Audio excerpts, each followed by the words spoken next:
Today on Off and On the Clock, the Eliminator is one of the mini contests that Underdog dropped in the lobby for us yesterday, and it has a different structure this year than last year. Lots of fun things to entangle there. Nez and I will talk some strategy, hop in an Eliminator draft. We also got to check in on our Off and On the Clock draft prediction game last week, and we have an extender pick for you guys for this upcoming Nuggets Lakers game. I'm Pete with Nez. Let's do it.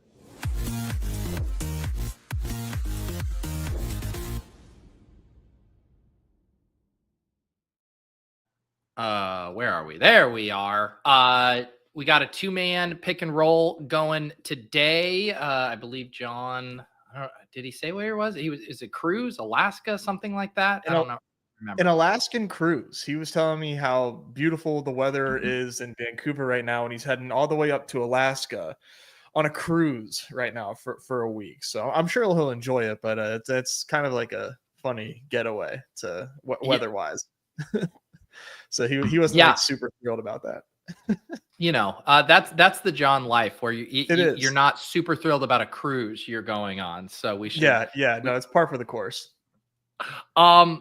Like we said, we got some housekeeping to take care of here. I think we start with our little competition last week. We did our draft predictions, and we had a lot of fun with that. And who knew, Nez, predicting landing spots for the NFL draft is very hard. I took solace or pride in like being directionally accurate. Like with the, I was really close to putting Shador on the Browns when I made that Shador to Pittsburgh move, but I didn't. But it is what it is. But yeah, we missed a lot here, like quite a bit. Isn't it this bad? Isn't it crazy that like putting UDFA next to Shador was closer than like actually picking a team? Like it was almost that we got to that point. That was one of the crazier draft storylines that I think I've ever encountered. Like it was probably crazier just because it lasted longer than like the Penix thing. When that took place, obviously everybody lost their minds. This was wild. I don't think anybody needs to hear our takes. That this has been talked about so often, but like that was unprecedented. Like I don't know how anybody could have possibly seen it going this far. Yeah, and the point too of like, the Browns clearly early on in the process were considering him higher, and you would have thought like, holy shit, we just got our guy as this huge steal, and then they cut to their front office and they're all straight faced, just like, yeah, our owner fucking made us do this. Like no one wanted to do it. That just really surprised me because at that point, right, like the lesson has been taught, right? This guy has been like shamed for days. At this point you can at least, like, okay, like that's done. Now we can just kind of focus on football. There's not like what controversies are there. Teams pass on you 4 times over. It's interesting that quarterback room is a mess. And I think, obviously for best ball, it's going to be a gigantic headache for us, even just for drafting Browns pieces. It's going to be a headache for sure. All right, let's go through. So you and I each got an easy one from taking the chalk and letting the others get fancy. So you got Genty to the Raiders. I got cute with the Bears. John got cute with the Saints, although he did use an asterisk on it at least. And then I got Tyler Warren to the Colts, which was a very popular one. John directionally accurate with the Bears. Yeah, definitely. And Jets, like I think these were the 3 most likely landing spots for him. The Jets obviously take Mason Taylor, so everybody directionally accurate there, but I get the gimme there. John got Trey Harris to the Chargers and Dylan Sampson to the Browns. Yeah, he went on a run. That's those two are nice pulls there. The funny thing is he probably, when we were doing this exercise, we thought Dylan Sampson would have been like a late 2nd, 3rd round pick, not like their second running back selection. Yeah. He fell big time. So that was one of those things where like, it worked out, but obviously not in the way that we expected. And then you had a couple good ones over here. Jalen Noel to the Texans. They double up on Higgins. and Knoll there. And then you got Arroyo to the Seahawks as well. And I got Tyler Shuck to the Saints. There we go. So, I mean, everything else we did like 30 picks. And we each got, you and I got 4 right, and John got 3.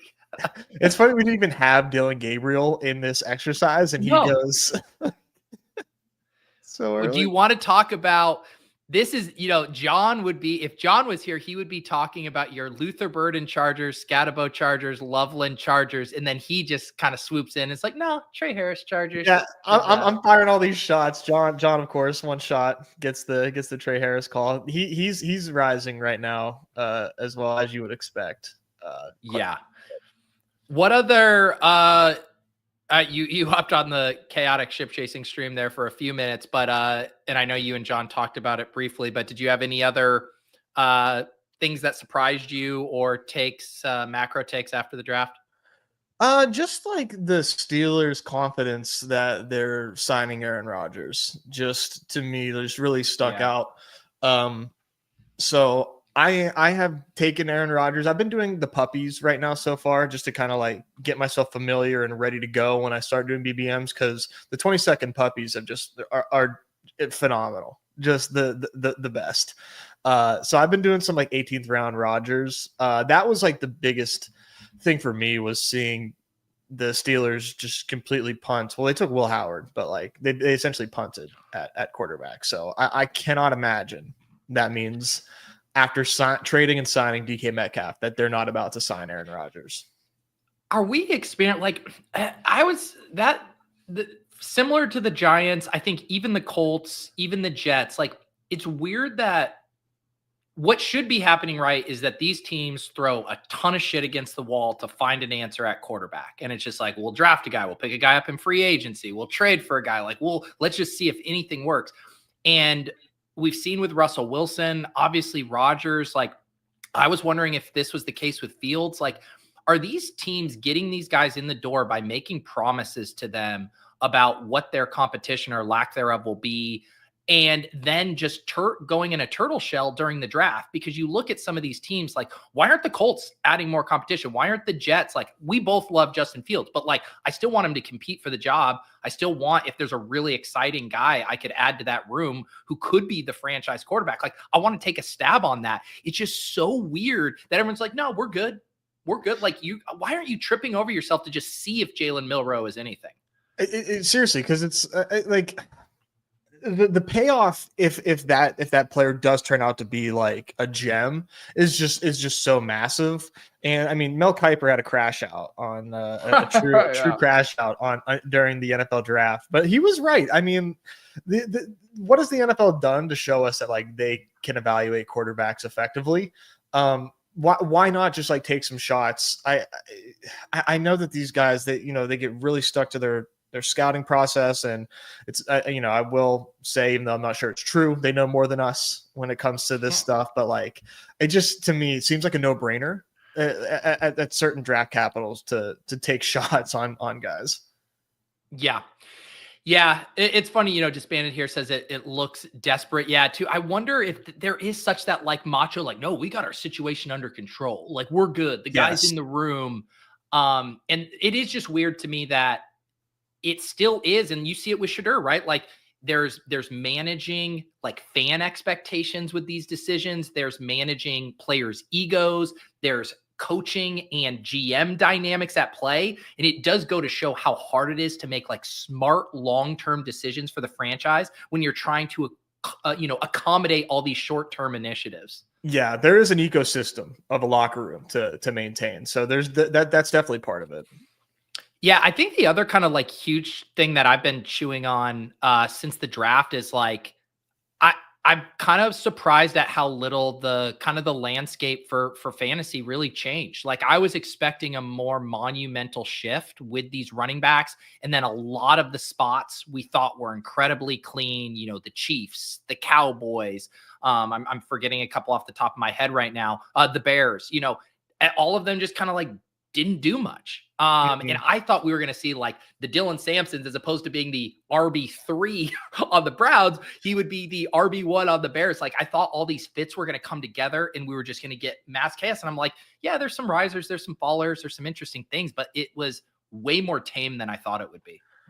Yeah, I guess I would say, like, sure, yeah, it was tame. There wasn't a whole lot of like gigantic monumental shifting, but for the most part, I thought a lot of these landing spots were favorable, at least for the running back position, right? Mm-hmm. Like, I thought a lot of these guys had very clear paths to being useful for fantasy. You know, obviously with rookies, it'll still take some time, but I did feel pretty good about a lot of these rookie landing spots for sure. Yeah, I guess I'm more saying like the one that the teams not investing more capital. Like, there were kind of two ways that we kind of thought this would play out with the deep running back class, where you trigger a run and everyone's like, all right, I got to go get my guy. And we see a bunch going, or everyone's saying, hey, this is a really long tier of running backs. I'm just going to sit back and wait. I'll just take Devin Neal late. I'll take, I won't draft David Martinez, or, all of these guys. And so because it, went to that, it doesn't mean that these guys aren't going to be necessarily exciting picks. It's just like we didn't get the like draft capital plus landing spot home runs. Like RJ Harvey I thought there was going to be like 3 RJ Harveys is kind of what I thought. And we got one of them. Part of the problem is the Bears didn't do their part. They did not hold up their end of the bargain, and they are running back the Swift Roshan show. All right. It's crazy. Got no choice but to buy in, I think. But yeah, that was upsetting to be honest. Before we get into Eliminator, let's quickly and I don't know if you got the link that you want to drop in the chat. I know you just posted it, but we do have our extender. We are on to game 4. Or is this game 5? This is game 5 now. That's 2-2. It's the only series that's actually a series. So hat tip to us for the fake the fake game theory. Yeah, for those of you guys who haven't been following along, and congratulations if you haven't been tailing the picks so far. But Underdog has this cool promo going right now called the Extender, where if you make a selection and use the Extender boost, you will then get an additional one for forthcoming games. Ideally, we want one of these games to go to at least 7 games, and the boost continues to increase with each subsequent game. Initially, we thought it was going to be you pick a series, and then there's kind of like, hey, I want to avoid, the Cavs because they're going to sweep or whatever, and try to identify the series that goes 7. We all decided, you guys decided, you're like, let's do Denver LAC. This is going to be a good series. Absolutely correct. We later find out it doesn't matter specifically which series you choose. And now we have been whiffing on our Denver LAC picks. But tonight, is this when we turn it all around? Yeah, we're sticking to the bit for sure. Like, even though the game theory is not real, we're sticking to the bit, and we're running it back with this series. I like this one. I threw in some sliders here. I slid James Harden up to 7.5 boards. There's no real analysis here. It's just it was an extra multiplier, and Harden's been flirting with triple double, so this is just a little less than that. Jokic PRA. I mean, it's Jokic. He had 25 boards or something the last game. So this is just something you just do. And then I like sliding up threes. These are like event based things, just hitting threes, and you can get a lot of good multiplier in the pick'em lobby if you slide up threes. So we got it. This is like quintuple or nothing here with this one. I mean, this doesn't seem that crazy for 50x. I mean, if I can turn 30 into 1.5K, I'll be elated tonight. If I had a nickel for every time I clicked enter on a pick'em and I said, this doesn't even seem that crazy, I'd be a rich man. But yes, this is the week we get off, or the night we get off the schneid. Here, I put the link in the chat. Nez posted it on his X. We'll drop it in the Badge Bros channel in the Deposit Kingdom Discord as well. And we'll get back on the straight and narrow. What was today? Was it a 70% boost or was it 80? Today was 80. We're up to 80. Yeah. So next game would be 6 with 90, and then if this goes to 7, then it's 100% boost. So imagine how good that'll feel. I should ask, Nez, are you allowing people to unslide what you slide, but still make the same picks, and then if it hits, congratulate you? Is that allowed? Oh yeah. We are definitely allowing a watering of down. In fact, water it down and make sure that you thank me. So water this down to the regular multiplier. Tag us and I'll celebrate it like I told you to. All right, there you guys have it. You can tail us on that one if you'd like. Nez, all kinds of contests dropped yesterday. Obviously, the contests people know about, Best Ball Mania, the puppy, we got the Schnauzer, but the entire suite of contests, kind of side contests we've grown to know and love, weekly winners, marathon sprint. And what we're going to discuss today, the Eliminator. And Nez, this isn't your grandfather's Eliminator. No, it's not. No, it's not. They completely revamped this, and I love the change. I absolutely love the change. It simplifies like what's happening in the Eliminator as opposed to like, okay, like week 14, it's this number of people in a pod, and it's easier to advance here.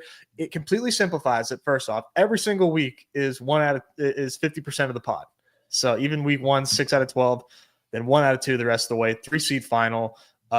It's such a unique tournament because this is perfect for like the median projection bros. Like you can actually, for the first time, a cash game king can win 200K with his cash game mindset by just beating out 1 out of 2 all the way to the finals. It just feels so feasible, does it not? It just feels so attainable. Yeah, and so for those of you guys who are maybe listening to this in audio, if you can't see it on the screen, we do have the round advancement. So the week 1 is 6 of 12, 50%. And then every subsequent week until week 18 is 1 of 2 advance. So a heads up matchup to advance each week. And then the final, which is not in week 17, it's a week 18 final, is a 3-seat final there to determine who takes home the 200K top prize.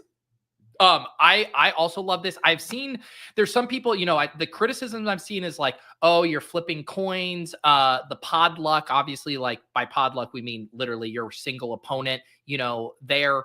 I don't know. I love it from a sweat perspective. I think it's really fun to be going head to head. You think about like tabbing through the teams, like who's charging me, like even in like Best Ball Mania pod, it's like really hard to know like where you sit. Like the cleanliness of this, I think makes it very fun. Week 18 final is crazy. I did not realize that this is a week 18 final. So this is like the perfect cash game setup here. Oh wow. Okay. That does that's an interesting wrinkle. I haven't like done any thinking about that and how I would want to attack that.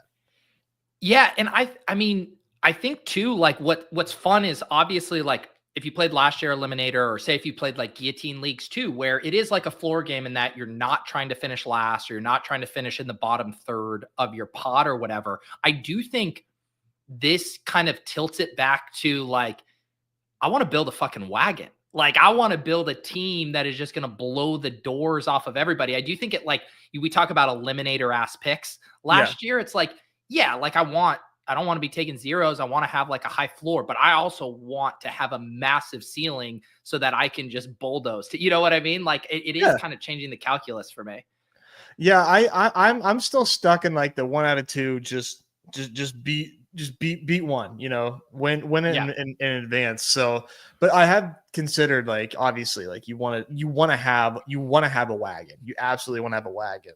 I really like that with the 3-seed final, like that it's 76K to third place. Like that's not bad. That'll do it for a week 18 final for getting there if you don't necessarily take home first. But yeah, I'm still stuck in the mindset of like valuing guys differently in the Eliminator. I am still Eliminator ass pick hunting personally. Yeah, I kind of like weeks 4, or if you don't make it, or you make it to the semis, you have that heartbreaking. Well, guess what? You're still walking away with 50K. Like that's a pretty nice to be banking 50K heading into that second to last week. That's pretty fun. Yeah, like it makes this like you said, the sweat is so much smoother, and like it's actually that would be really awesome, obviously, to like ladder up to those next payouts. I think this is so cool because it's just like it really turns this into a brand new format. I mean, it was already brand new, but I think the fact that it's 1 out of 2 really makes this its own thing. Now the chat's saying that it's 17. I thought people were did they change something on this? Because yesterday when I counted it, and I even did a post on Twitter, everyone was talking about it being week 18. Did something get tweaked? Was there let me ask Numi. Let me ask Numi. Okay. Because I literally tweeted out, I'm looking at the initial number there. I don't know if something changed or, but yes, it does. I just counted it to double check, and this is 17. So I got hoodwinked from something yesterday. Interesting, and they may have accidentally just added one extra 1 out of 2. Hold on, yes. Pete. Breaking news. I have hey Numi, what's up, dude? Is this P1 or is everything okay? No, everything is great. We do have a question though. Is the Eliminator a week 17 or a week 18 final? 17. Okay. I think right. There's an extra 1 out of 2. Is there too many? Is it 18 weeks listed out? Not right now. I just know when I did it yesterday. I think it's fixed now. I think he saw something in the rules. It's 17. As long as it's supposed to be 17, then we're good. As long as it's 17, we're good. We're good. 2 weeks ago, we're like, no, week 17. Okay. There we go. From the horse's mouth. So anything, don't worry about week 18. You don't need to draft third string running backs on all your teams there.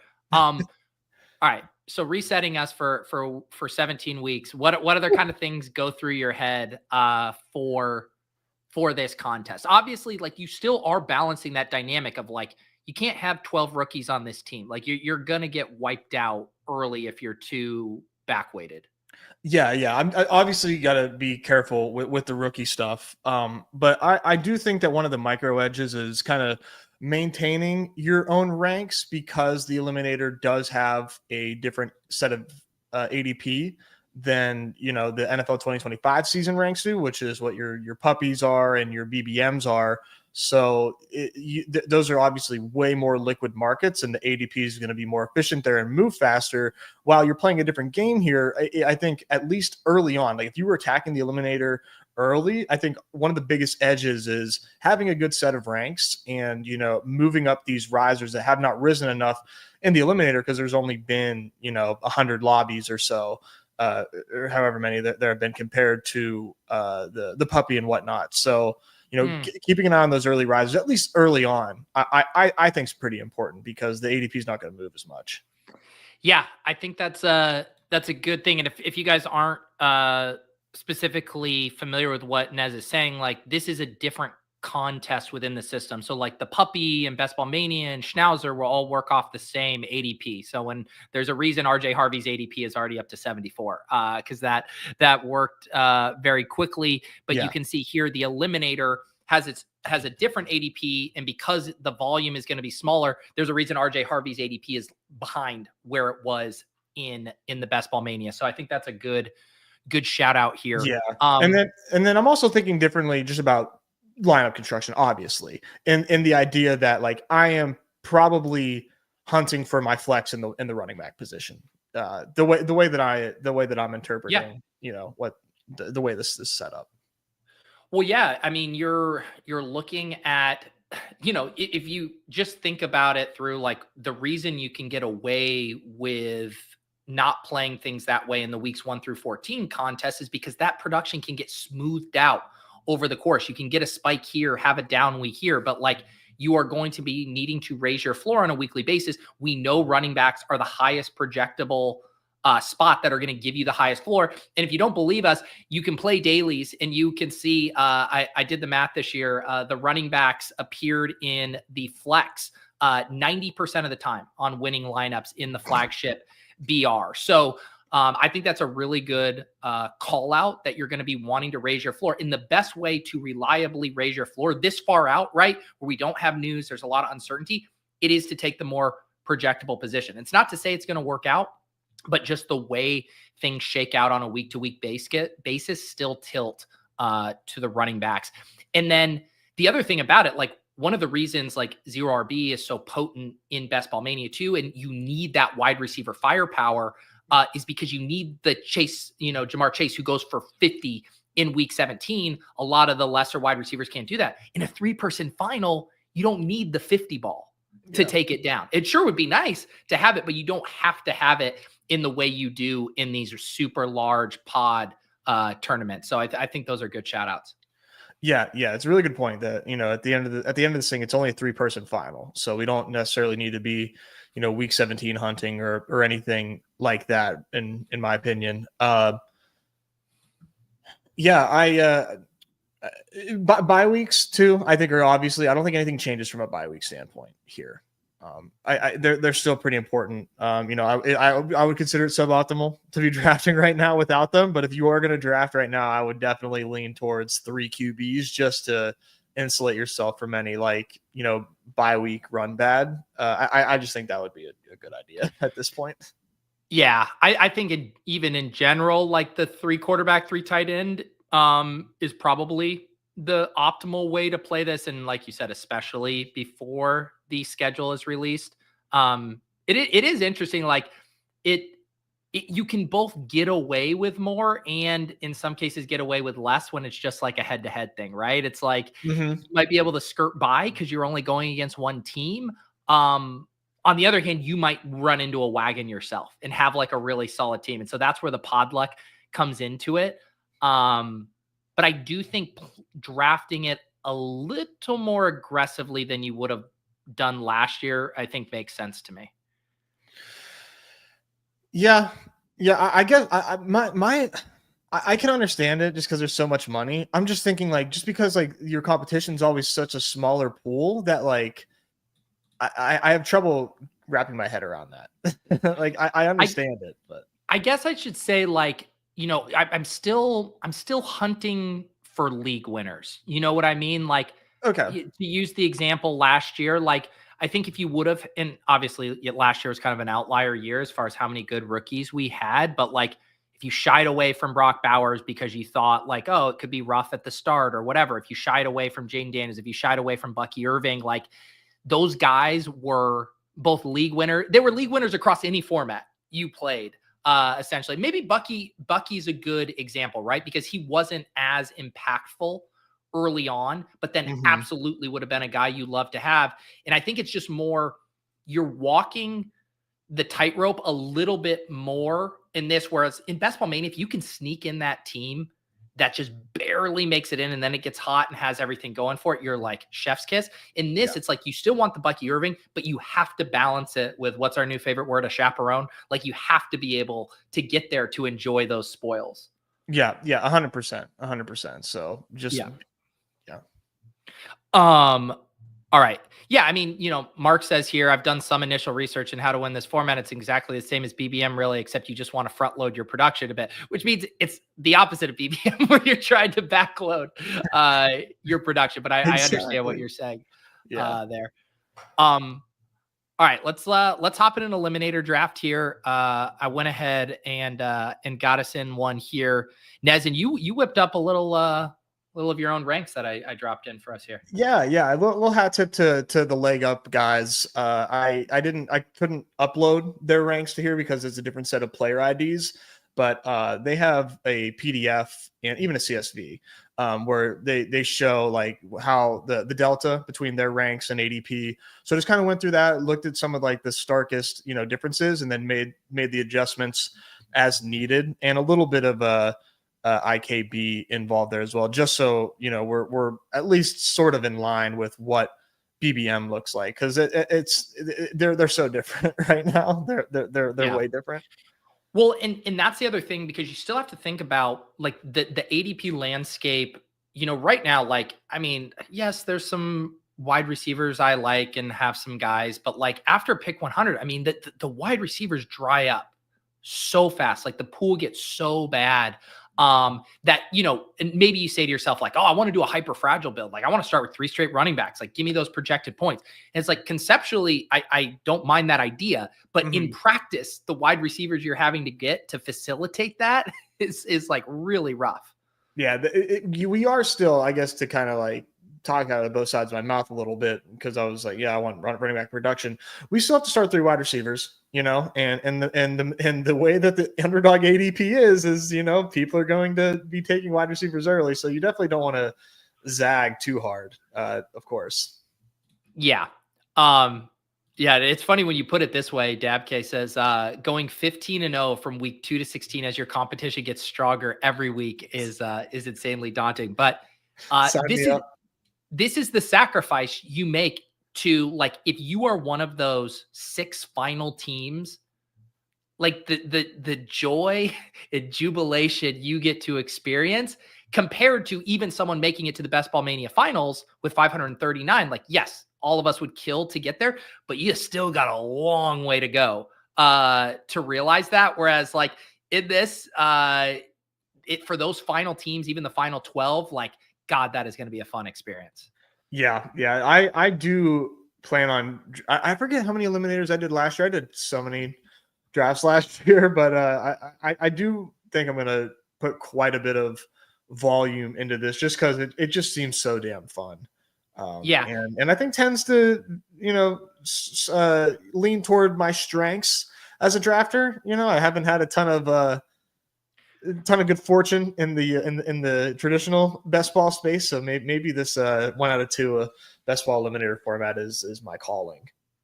The other thing that I think is, I think the way most people sweat their eliminators in last year's format is from more of a portfolio perspective, right? It's like, all right, 6 of my 12 are advancing, 3, whatever. This year, it's going to be about sweating individual teams more, which is cool. Like, I got this wagon. I'm going to go check in on it, just burying some other team by 40 points. Like, you're going to fall in love with specific teams way more in this format. Yeah, this is going to be fun. And, we got the 20-second clocks here. Going to be a godsend for helping get teams drafted. True. All the running backs go Puka, Nico, Amon-Ra, Neighbors. I'm good Puka. with Puka and Nico. Yeah. I'm Puka here. Yeah. It is just like starting to crystallize for me, like how many more teams we're all going to be able to get in this year with the 20-second clocks. It's such a game changer, especially now that I've got Mello here. If I want to get a draft in, like, I can squeeze in a 20-second one within a nap. 30-second I'm pushing it, but 20-second makes it really nice. It's gonna be so helpful because I didn't want to like overindulge in slow drafts, but I know I'm definitely going to be a huge slow draft guy this year. So the 20 seconds is a nice way to get past that. Yep. All right. We started with Puka here. Looking at the board, Brian Thomas goes Bowers, Henry, London, AJ Brown. Do you want to, how do you think about the elite tight end in this? He goes, so we don't have to have that conversation. You want to get Henry to get a running back in here? I'm cool with Henry. I think he's probably like the best eliminator ass pick, other than like Ladd. I think would be a good eliminator pick, but I'm good with the King. The other thing that I think is maybe a little different for how I would want to approach these eliminator drafts is because on the whole, I want my team to be balanced, right? Like in a perfect world, I have depth and upside at every position. We know that's easier said than done. Whereas in a BBM draft, I'm completely fine starting with 6 straight wide receivers or 3 straight running backs or whatever it is, like kind of mixing and matching those strategies. I think almost like being more balanced early to have more flexibility later in the draft and not be backed into a corner where you have to take a specific position is kind of something I would want to be mindful of. Yeah, I like that take a lot because I just think that makes sense for how a good team would look in this kind of format would be well balanced. What do you think from we normally don't get like too in our heads about portfolio management. Yeah. What do you think portfolio management, in a perfect world, somebody was trying to get do the best drafting possible for the eliminator would look like if all things equal, you don't know them anything more than anybody else, but concentrated versus like overly flat in a contest like this? Yeah, that's a good question. Man, I feel like it just goes back to the age old, like what's your risk tolerance too. I do think one thing, we know how important it is to avoid zeros in any format, but like specifically this one, that you know, probably tilting the majority or a good chunk of your drafts till later, when you get more information. You know, as underdog influencers, we don't want to be encouraging people not to draft. uh, but I do think like I wouldn't want to rip in like. I saw someone post a screenshot. They already did 30 best ball manias. I wouldn't want to have 30 eliminators like like in the books right now. Just with how many, because you're like, I think the risk reward of like building that super team earlier is higher in this format than it is in BBM. Yeah. Yep. I would definitely agree with that. I was thinking from like the aspect too of the playoff best ball stuff where like, you know, you might run into a tough pod. So like it's kind of okay to, you know, have some overlap. Yeah. Wow, that's a fall for Garrett Wilson. I do. I mean, I like Chase Brown here in basically any format. Definitely this one. What do you think about Chase Brown here at? I do like Chase Brown. All these other wide receivers. If we went wide receiver, I'd probably go Terry. Yeah. Not ready to take Marv this early in an eliminator. Yeah, and like I think these wide receivers, it's pretty flat here in this tier. Obviously, they have kind of different things they bring to the table. I think Harrison, you know, obviously some big upside, but probably the lowest floor of any of these guys. McLaurin, DJ Moore can be very boom bust. Evans, Adams are ballers, but you know, you worry about a little age cliff stuff there. So yeah, I think lock up Chase Brown in this, and then we're going to come back and we know we're going to like a wide receiver at 4-4. Yeah, Chase Brown's got some room to run for sure. Big draft winner. You know, someone said Bauer seems like an incredible eliminator pick. The issue that I always run into with the elite quarterbacks and elite tight ends is this idea that I want to ideally have 3 quarterbacks and 3 tight ends. Not saying you're always going to have it shake out that way, but when you take Bowers, the selling point is that you don't need other tight ends. You could wait late. When you take Lamar Jackson, you don't need to get a bunch, especially right now where you're running into bye week landmines. It spooks me a little bit. Yeah. I would be good. I kind of want to pass on DJ Moore here. I'd be fine with Evans, Rashi Rice, Tet. Let's do Evans. Like? Okay. Yeah. I'm not. I mean, I think Baker looks good. Godwin's got an injury, so I mean, I would be surprised if Godwin doesn't open up on PUP. And I know Evans really got to that 1,000-yard mark at the buzzer last year, but like I don't think he's done. I think he's shown himself as, you know, a very safe pick for eliminators and just best ball in general. For sure.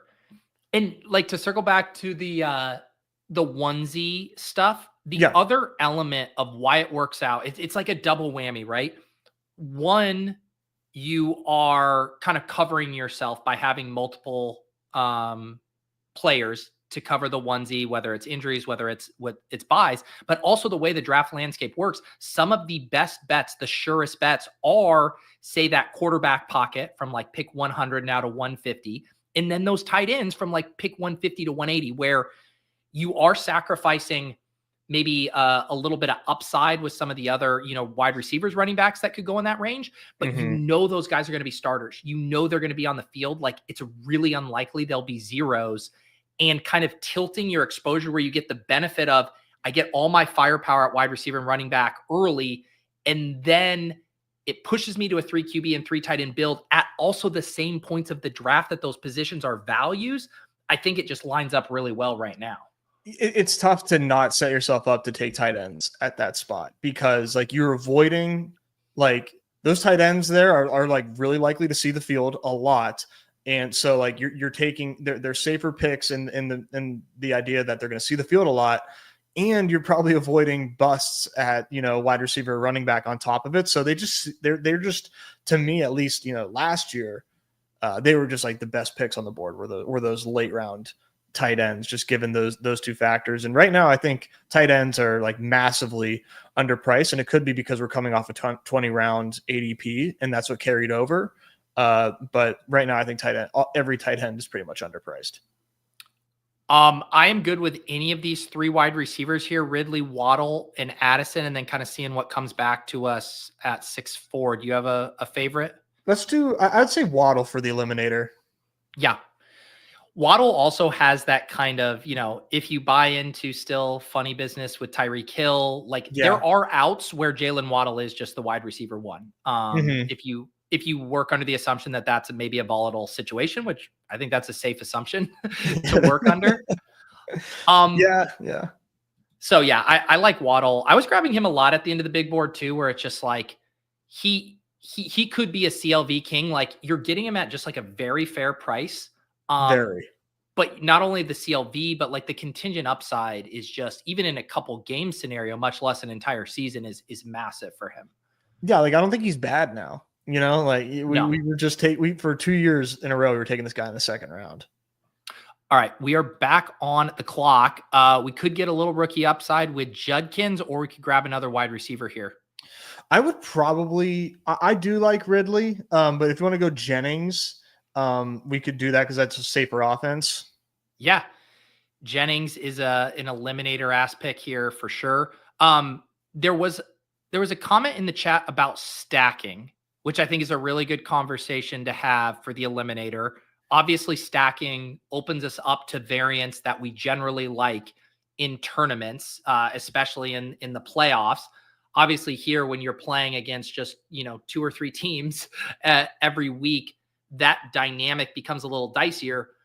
However, the way I guess I'd think about it is I still want correlation on my teams across the entire season. I still want to have Baker Mayfield and Bucky Irving because I'm saying the Bucs offense smashes this year and I want to have pieces of it. As I think it through, I do kind of like the quarterback, running back, the running back, wide receiver, the running back, tight end pairings, because often their ceiling production is uncorrelated on a game-to-game basis, but will be correlated on a season-long basis, which is essentially what you're trying to do here, where like, if you had Amon-Ra and David Montgomery, it's like, okay, yeah, maybe there's one game that Montgomery goes off and ARSB doesn't, but over the course of the season, you could get that ping-ponging effect of those guys crushing. So, sorry, I'm losing it. I'm with you. Yeah.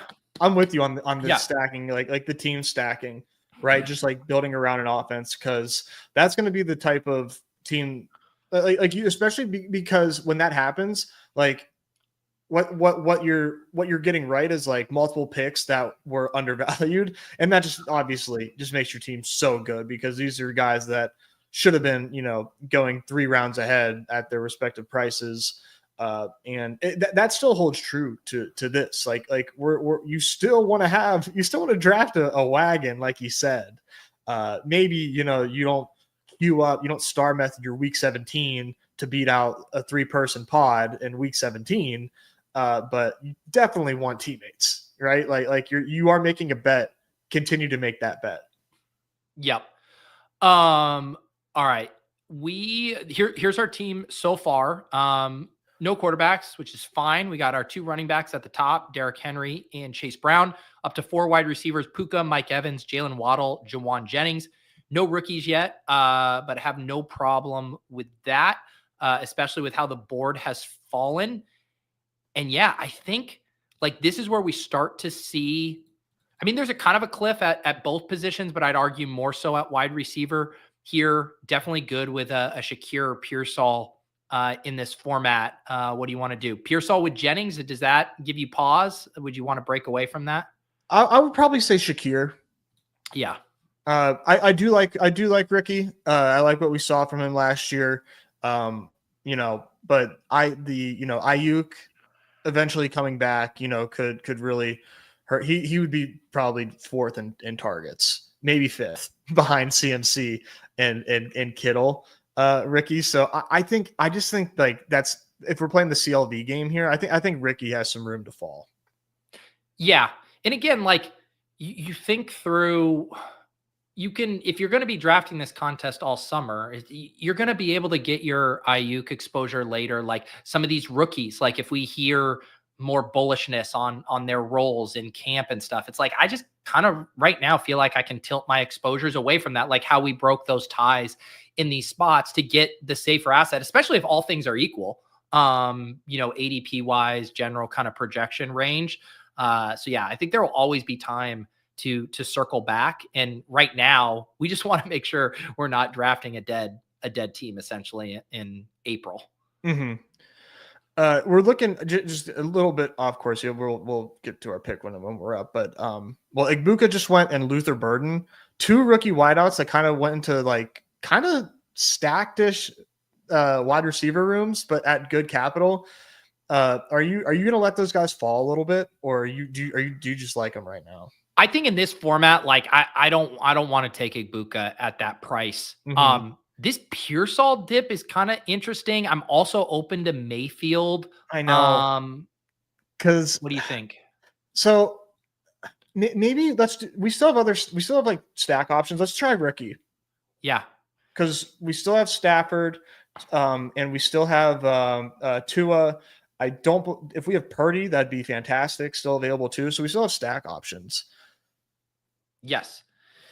Chris says, guys, is quarterback more available because in 1v1 they are able to separate?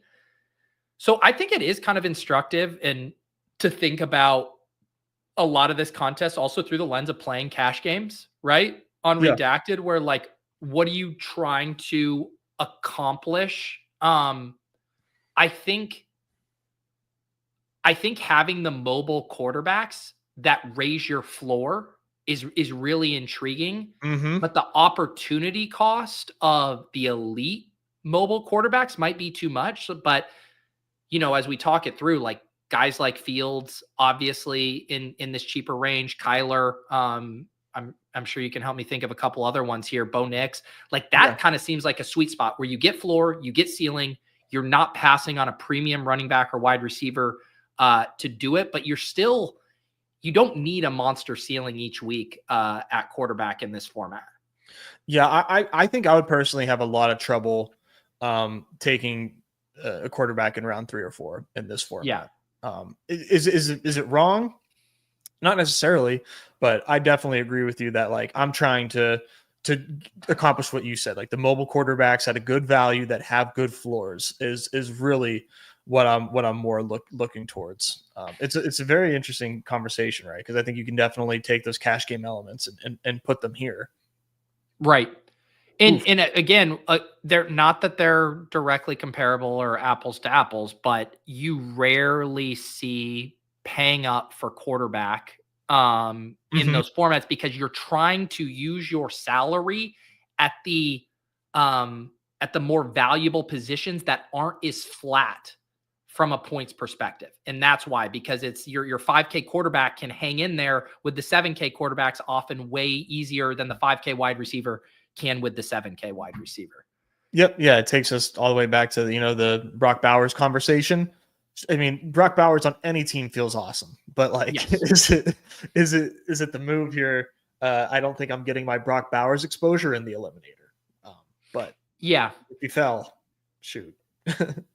Yeah. And I mean, I do think it like, if you're going to have 150 bullets, like I want to have some Brock Bowers 2 tight end teams and like play that card. But especially right now, pre-schedule, it's like, let's just use this as an excuse to push to 3 quarterback and a 3 tight end build. Mm-hmm. Yeah, for sure.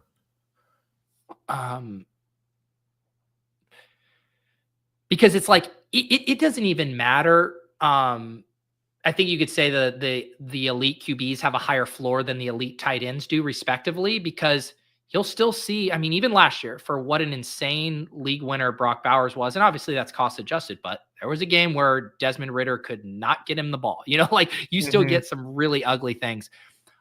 I'm good with Brock at this price as our first quarterback. Yeah, I don't even want to push it because it's like a must-have with this double stack.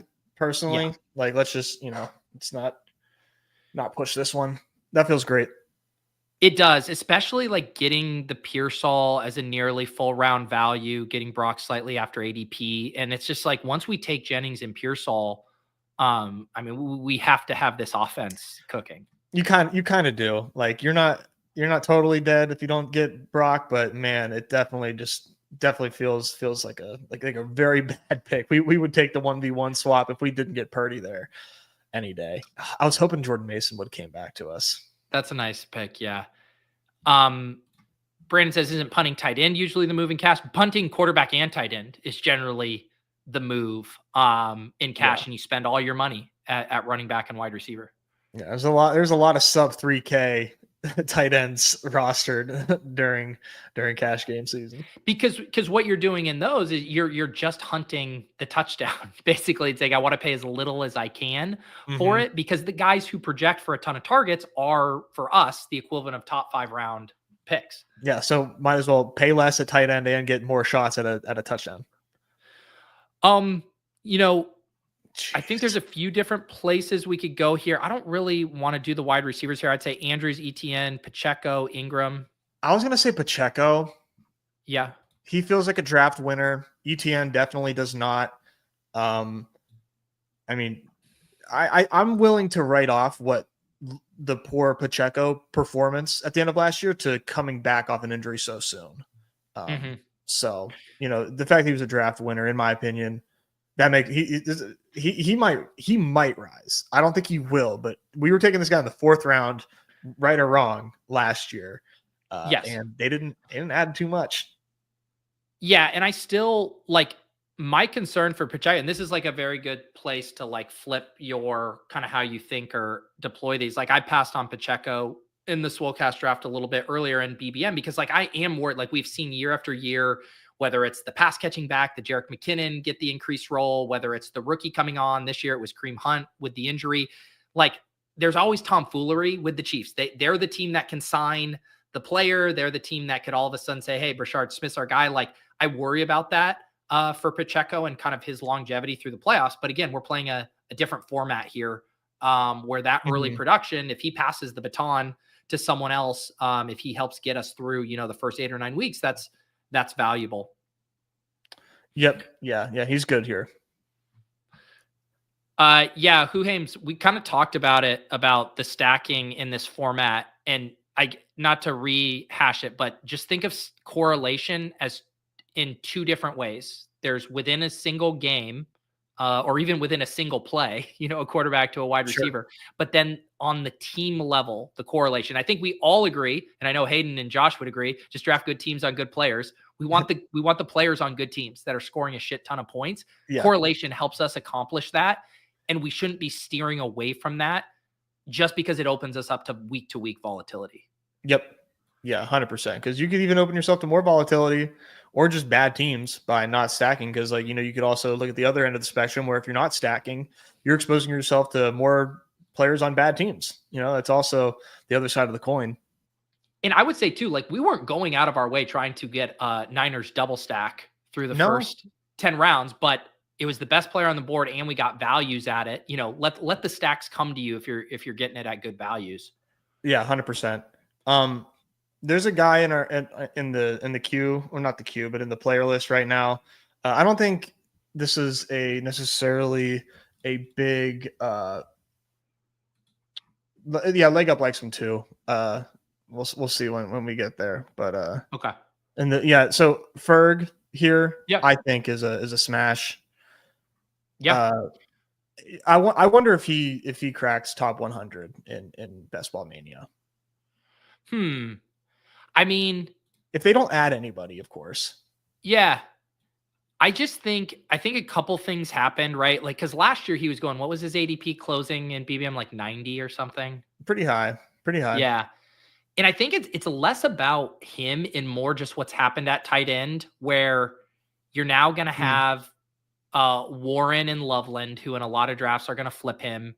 You have the old guard of tight end, the Travis Kelce, Mark Andrews, who have now slid kind of ahead of him where he was going last year. And I think he's just like, it is just the same bet as last year, right? It's just now he's a little bit cheaper because the positional dynamics have shook out in a different way for the tight ends. Yeah, and they had an awful 24. I'll give them that too. Let's see here. I don't like anybody on the screen right now very much. I'm gonna put Tajay Spears in the queue real quick. I'm cool with that. Yeah, I didn't really like the screen. We're not triple stacking with an overvalued Jalen McMillan right now. No. We could probably, the one thing obviously in this range we need to be careful with is getting shut out at quarterback.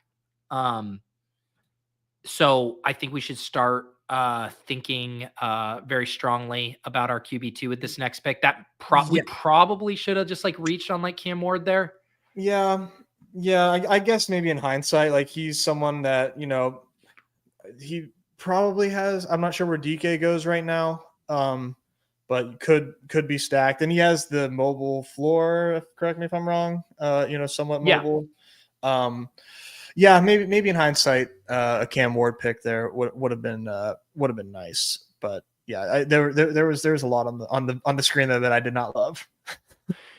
Yeah, and that's the thing that happens too. Like our brains, and mine especially too, are still like often wired. Like I want to get the guys at a value. I want to get them at good prices. And it's like, well, we only have a couple picks in this pocket where all these quarterbacks are going to go. And sometimes you just got to reach ahead if that's how it's shaking out. Mm-hmm. There was somebody on the screen there. I forget. Can you go back to our player queue just real quick? Yeah. I thought there was somebody listed on here. No, I don't know what I was saying. Well, we still have decent quarterbacks there. But what I was going to say was, I think quarterback landscape right now is like kind of interesting in a way that it's like pretty ugly, where we have like 3 teams where I think quarterback is like mega uncertain, and there's always uncertainty that we're not aware of that's going to come during the season. But like Colts, Browns, and I think Giants are all teams that I feel very much not good about their QB situation and drafting in a best ball format where I can't add or drop. I'm very worried about like the QB, the hot seats there for quarterbacks. Yeah. Cam Ward goes 149 here. Darnold goes, quarterbacks flying off the board here. I think we take Tua for sure with Waddle. And there he goes. Who's okay? Man, I think we take Geno. I think so too. Because we can still stack Geno. I think, unless Batch. I think he's gone too. Jeez, everybody's on the bench. Here's the thing, like that. This is the kind of spot, right? Like an offense that is really spread out. Mm-hmm. Here's an example. When Nerdy Tenor does his sim analysis for battle royales, I bet that there will be a lot of unstacked Geno, which will like distort people because they're like, he doesn't run that. It's like, but when you have 3 or 4 really good weapons, that can actually spread out the production. And the fact we just needed a body, like unstacked Geno doesn't strike me as bad here. Yep. Yeah. No, that was great. That was a great callback to the BR data where we see a lot of optimal naked QB. Yeah, and we're gonna probably have to take a flyer later in the draft. Let's see, tight ends we're looking at. I don't mind Brenton Strange. I like him a good bit. Garendo is solid with our San Francisco bet. What do you like? I like Garendo or Strange. Yeah, let's do Garendo here. I think that would have been. I think we were definitely in the market for running back or tight end. I will say that I like Keenan Allen right now, but I think I'm a little bit alone in that take. I mean, I think I mentioned on a show, I was drafting him a good bit in the big board, and then just kind of dropped it. I mean, are you hoping he resigns with? I mean, not Chicago at this point, I assume. Like, what would be a good spot where you would feel good about Keenan right now? I think he could end up in Dallas. I think there's a clear need for a wide receiver in Dallas. And the way that the way that these games work, right? And maybe now isn't a good time to get Keenan, but who knows when he eventually, gets signed. Once he signs somewhere, though, he's going to rise. It happens all the time. He's going to rise like 2 or 3 rounds once he eventually gets signed, because there's no team tied to him, and people think that he's bad. But once he's signed, he's going to rise. So from a CLV standpoint, I like getting to Keenan now, and because I think in this format he works well, and I'm also team Keenan till he retires. I don't think that he's bad yet. Yeah, I start to in the same way when a player continually slips in the draft, and you're like, man, 32 teams passed on him 3 times. Like I start to worry about that with Keenan too, where I'm like, man, there are a lot of teams that need wide receiver help, and why hasn't one of them gobbled up Keenan yet? Like that's the thing that like gets in the back of my head. Cause I'm with you. I've been a Keenan guy. I think he's good. I think he can go and earn targets somewhere, but I'm also like, maybe his team and his agent are just playing hardball with like how much money they want. I don't know. I think so. I think he could probably get in 1 year, maybe like, I don't know what his value is right now.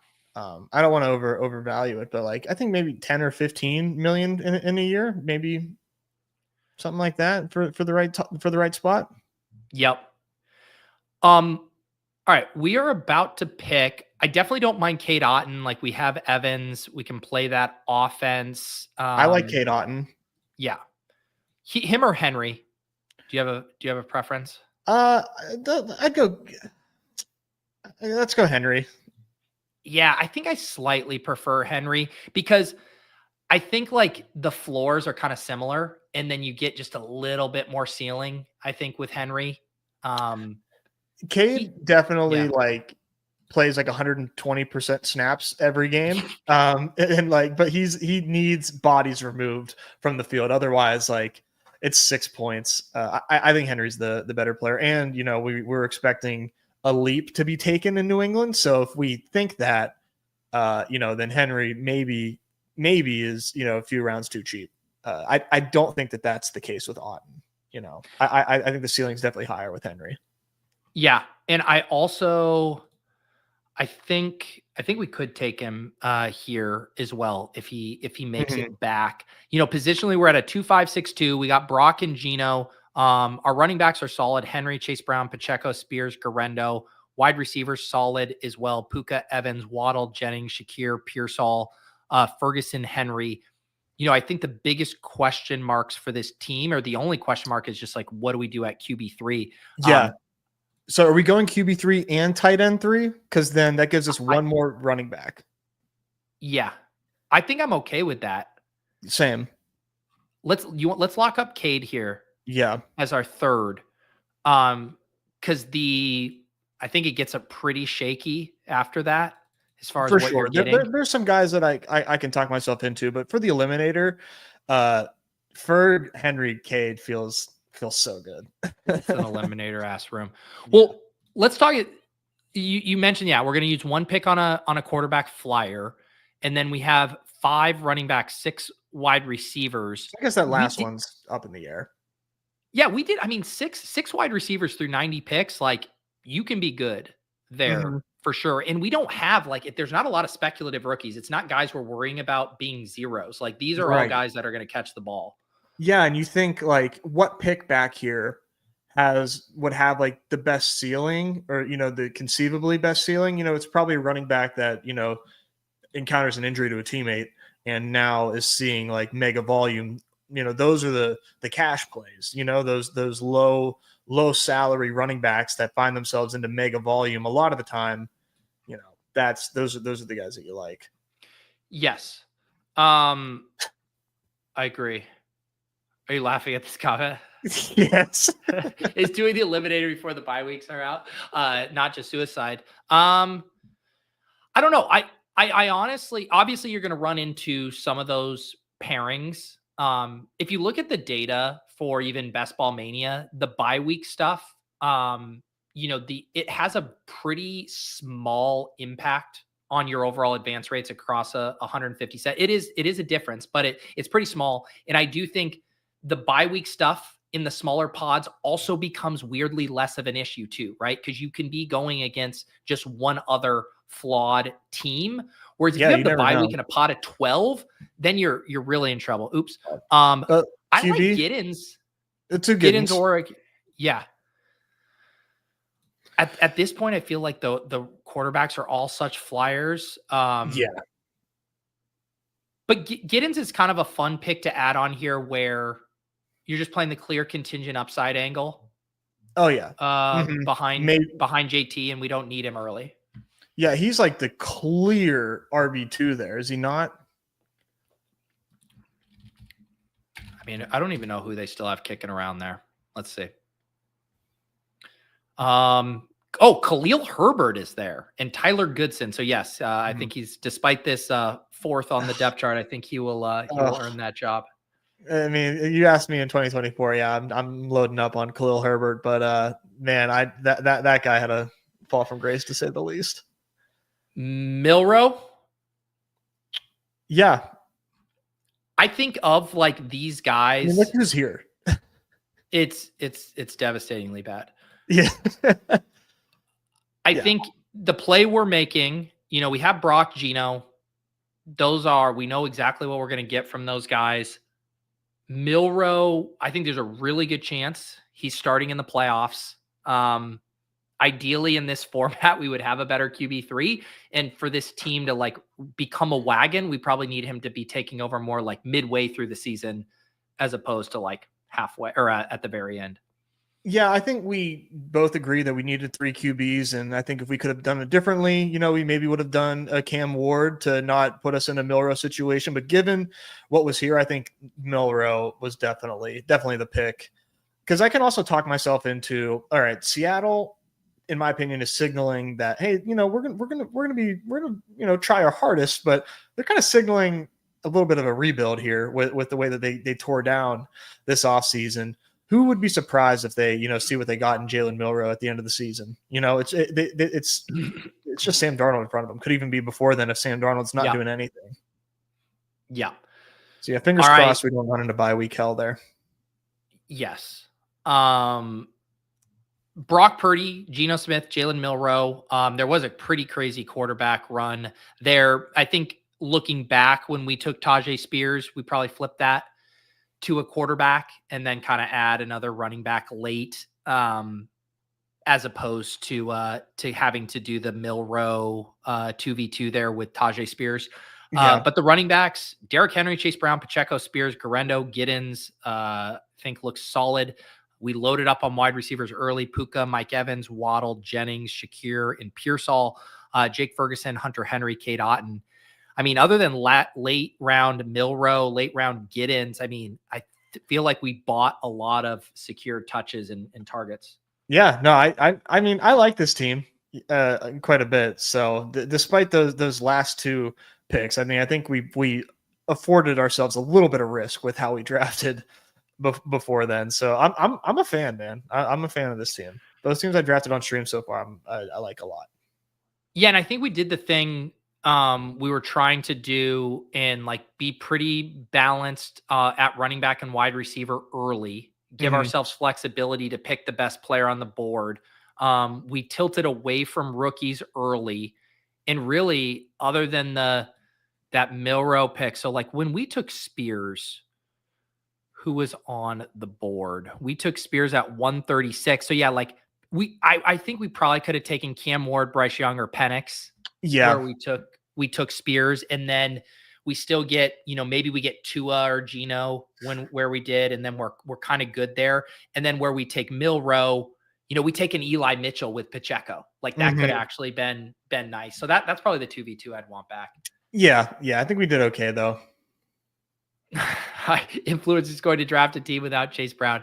I know. I think I'm like 3 for 5 on Chase Brown teams on stream so far. Yeah, challenge impossible. It's crazy to me. I like his, I mean, even specifically in this format, like taking Hurts, Allen, Lamar over Chase Brown, that just would be hard for me to do. It'd be very hard. It'd be very hard for me to do, given the way Chase Brown came out as a winner after the draft. And everything we talked about with QB opportunity cost here. It's just not the way that I'm probably going to play the Eliminator. Yeah. And yes, I do not begrudge anyone if they want to wait for the schedule to go hard.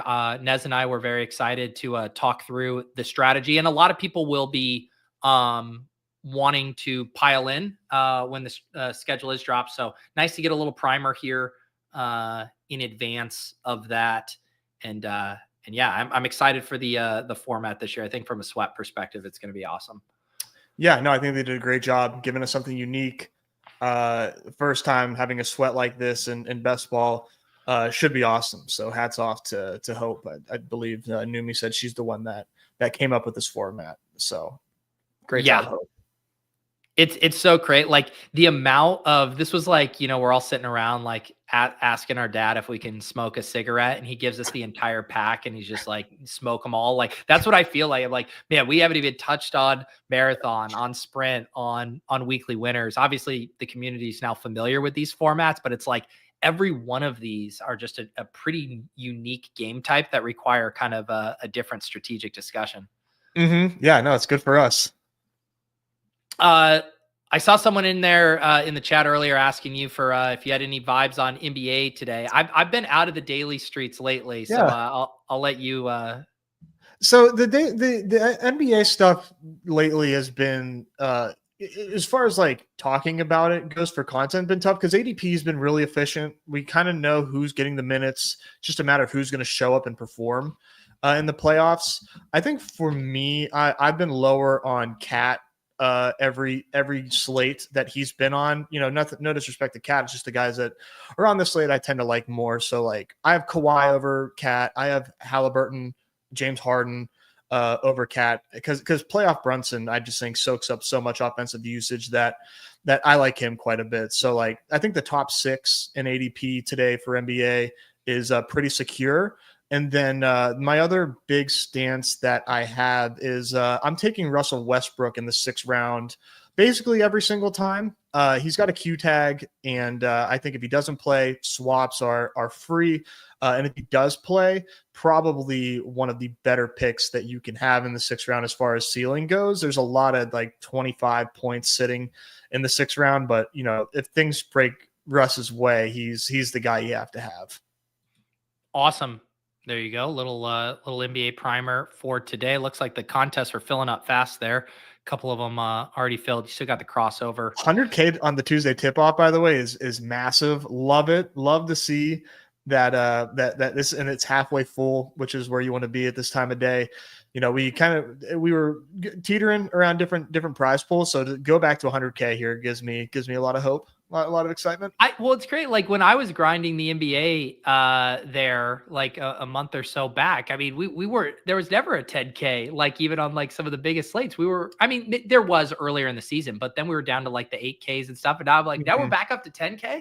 Yeah, people are excited. These 6-person, this is in plus too. I think what's part of it, this is going to be the last 6-person slate of the season. So yeah, I'm glad that they sent us off with a bang. This will fill too. I mean, it's funny, like when you build it, like people, I haven't been maxing anything that isn't 80K. So like I'm definitely gonna max today because that 100K. So it's funny, you make it bigger, but you also get more interest, obviously. So yeah. Timmy, unfortunately, I have not done any more MLB drafts. I want to get back in there. I need a Badge Bro show and a free afternoon, to be able to get my bearings again. It's a true love of the game. Game right now because it's 30K prize pools at the moment, and they do require a ton of work. Like NBA is pretty easy process wise for the moment given the size of the contest. There's like 10 games in MLB today. You got to look at weather, got to analyze matchups, you got to see who's not getting drafted. It's a lot of work for what the prize pools are, but I do happen to be obsessed with it, so I'm going in. Well, the other thing, Nez, is I have an opportunity to almost be like John Elway as far as going out on top here. I mean, look at these 2 slates, $5 turning into 65, 3 drafts into 55, and just said, I'm the king, the ROI king in baseball here. I mean, or maybe wait, who's this? Who is Im Nesbitt? Is that a? It's not my dad, imposter? hilariously. Yeah, Okay. yeah, no, it's a knockoff. My dad, for whatever reason, he never uses his handle as Dub City 814 Oh yeah, on the dog app. Yeah. But no, like of all the, I got really into NBA. The MLB stuff, like I understand the core principles of the drafting the teams, but like all that, like the nuance that you were getting into about the weather, about the ballparks, that stuff, it's a lot to keep up with. But I did really enjoy drafting them and the sweat of a couple of these teams. Do you want to do like a quick MLB pick'em banger before we head out? Sure. Let's do it. All right, let's get in there. I think I have a boost too. Oh, nice. Yeah, 60%. Yeah, I'll try not to put that to poor use here. Let's go home run hunting for today's slate.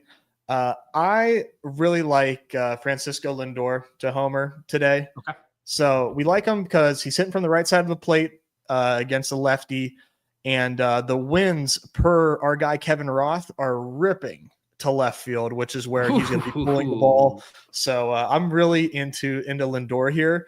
And then I also like a slide today. So let's pull up Garrett Crochet.